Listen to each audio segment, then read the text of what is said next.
আছি আমবাগানে। তবে মনটা পড়ে আছে চট্টগ্রামে। আপনাদের মনে আছে যারা স্বেচ্ছাসেবী আছেন কুমিল্লার বন্যার কথা? আপনাদের মনে আছে সিলেটের বন্যার কথা, যেগুলাতে আমরা ত্রাণ নিয়ে গিয়েছিলাম?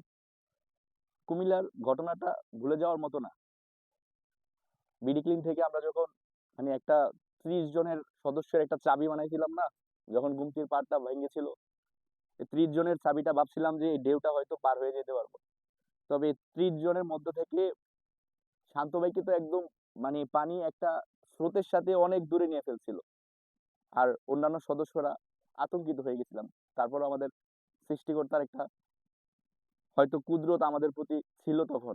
আমরা যেভাবে মানুষকে সরিয়ে এনেছিলাম, ঠিক সেম এখন কিন্তু বন্যা চলতেছে চট্টগ্রামে, বিশেষ করে বাঁশখালী এবং অন্যান্য যে উপজেলাগুলো আছে, সাতকানিয়া সহ। আপনারা যারা স্বেচ্ছাসেবী আছেন, যারা একটু ফ্রি আছেন, আপনাদেরকে উদারত আহ্বান করে বলবো, এই বন্যা কবলিত মানুষের পাশে আপনারা দাঁড়ান। আসলে বিজনেসের তাগিদে, জীবিকার তাগিদে অনেক দূরে আছি উত্তরবঙ্গতে। তাও যখন সোশ্যাল মিডিয়া স্ক্রল করি, তখন যখন এই ভিডিওগুলা সামনে আসে, আসলে এগুলা মানিয়ে নেওয়ার মতো না। কুমিল্লা থেকে যারা আছেন, বিশেষ করে অনেক অলরেডি চান্দিনা থেকে দেখেছি উদ্যোগ নেওয়া হয়েছে। চট্টগ্রাম থেকে অনেক ভাইরা, বিডি ক্লিন থেকে সহ অন্যান্য স্বেচ্ছাসেবী সংগঠন যারা আছে, তারাও গতকাল থেকে দেখতেছি কাজ করতেছেন। আপনাদেরকে সবার প্রতি আহ্বান। দেখেন গায়ের লোমগুলা দাঁড়িয়ে গেছে।